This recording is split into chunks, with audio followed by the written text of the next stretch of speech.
নমস্কার বন্ধু, আমি মালতী। আপনারা দেখছেন মালতীর মিনি কিচেন রেসিপি। আজ নিয়ে এসেছি গন্ধরাজ মোমো। অনেক রকম তো মোমো আছে, তার ভিতরে গন্ধরাজ মোমোটা কিন্তু দারুণ লাগে।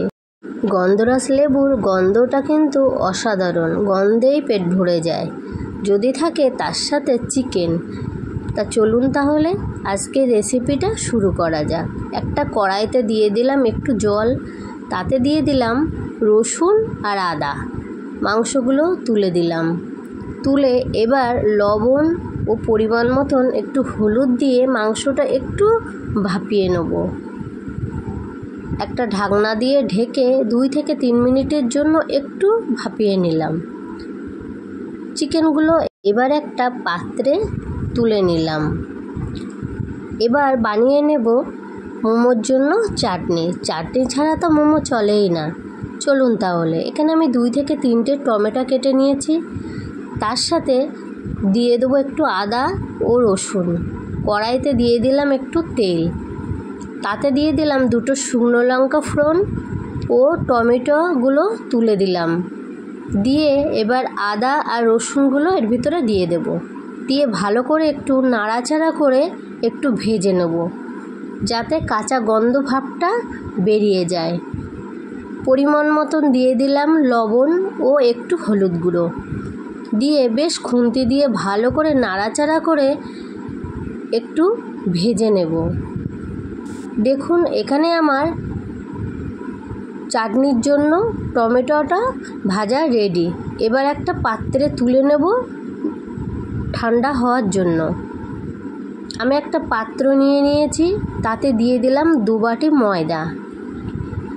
ময়দার মধ্যে দিয়ে দেবো একটু ফুড কালার। একটা পাত্রে জল নিয়ে নিলাম, যেহেতু গন্ধরাজ মোমো একটু সবুজ রঙটা না আসলেও ভালো লাগে না। ময়দার মধ্যে দিয়ে দিলাম পরিমাণ মতন তেল, একটু লবণ দিয়ে এটারে ভালো করে একটু নেড়ে নেব। এর ভিতরে দিয়ে দিলাম গন্ধরাজ লেবুর রস। যে জলটা দিয়ে ফুড কালার মিশিয়েছিলাম সেই জলটা দিয়েই এবার একটা ডো তৈরি করে নেব। দেখুন এখানে আমি বেশ হাত দিয়ে মশকে আমি একটা ডো তৈরি করে নিলাম। ডোটা একটা ঢাকনা দিয়ে বেশ কিছুক্ষণের জন্য ঢাকা দিয়ে রাখবো। এবার সেই ভাপিয়ে নেওয়া চিকেনগুলো আমি মিক্সচারে দিয়ে একটু মিক্স করে নেব। দেখুন এখানে আমার চিকেনগুলো ঠিক এমনই হয়েছে। এবার একটা পাত্রে চিকেনগুলো নিয়ে তাতে আমি মিশিয়ে দিলাম গাজর, বিনস কুচি। এবার দিয়ে দেব কুচানো পেঁয়াজ আর কাঁচা লঙ্কা, সাথে দিয়ে দেব পরিমাণ মতন ধনেপাতা। দিয়ে দিলাম একটু লবণ, সামান্য ভাজা জিরে ও ধনে গুঁড়ো। এবার দিয়ে দেব একটু চাট মশলা আর গন্ধরাজ লেবুর রসটা একটু চিপে দেব অর্ধেকটা। এবার ভালো করে হাত দিয়ে এগুলো মশকে নিতে হবে, যাতে সব মশলার মধ্যেই সব কিছুই মিশে যায়। এবার আমি ভেজে রাখা টমেটোগুলো একটা চাটনি তৈরি করে নিলাম। দেখুন চাটনিটা এমনই হয়েছে।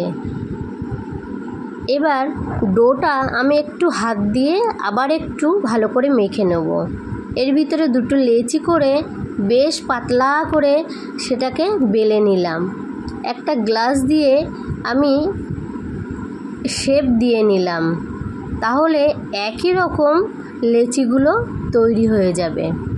দেখুন এখানে আমার লেচিগুলো কত সুন্দর হয়েছে। এবার আমি একটা চামচে করে হাতের তালুর সাহায্যে মোমো তৈরি করে নেব।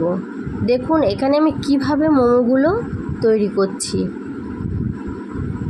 একটা মোমো তৈরি হয়ে গেল। একে একে সব মোমোগুলো আমি এমন করে বানিয়ে নিলাম। আবার একটা মোমো বানিয়ে দেখালাম। মোমোর ডিজাইন কিন্তু অনেক রকম হয়। আমার এই শেপটাই ভালো লাগে, তাই আমি এরকমভাবে বানিয়ে নিলাম। দেখুন এখানে আমি 2-3 রকম মোমোর শেপ বানিয়েছি। এবার একটা ডেস্কির মধ্যে জল বসিয়ে দিলাম। একটা ছিদ্রযুক্ত থালা এর ওপরে বসিয়ে দিলাম। বেশ থালাটা একটু গরম হলে একটু তেল ব্রাশ করে নিলাম। এবার মোমোগুলো সাজিয়ে দেব। দেখুন এখানে আমি কত সুন্দর করে মোমোগুলো সাজিয়ে দিলাম। উপর থেকে হালকা করে একটু তেল ব্রাশ করে দিলাম, দিয়ে একটা ঢাকনা দিয়ে বেশ 5 থেকে 7 মিনিটের জন্য ভাপিয়ে নেব। আর হ্যাঁ বন্ধুরা, আমার ভিডিওটা যদি আপনাদের ভালো লেগে থাকে তাহলে লাইক, কমেন্ট, শেয়ার আর সাবস্ক্রাইব করতে ভুলবেন না। প্লিজ আমার পাশে থাকুন এবং সাবস্ক্রাইব করুন। সবাই ভালো থাকবেন, সুস্থ থাকবেন। দেখুন এখানে আমি পরপর সব কটা মোমো ভাপিয়ে রেডি করে নিলাম। এবার পরিবেশন করার পালা। দেখুন এখানে আমি মোমোগুলো সব রেডি করে নিয়ে এসেছি। দেখতে কতটা সুন্দর ও কতটা খেতে ভালো হবে। আপনারাও বানিয়ে ফেলুন এমন মোমো।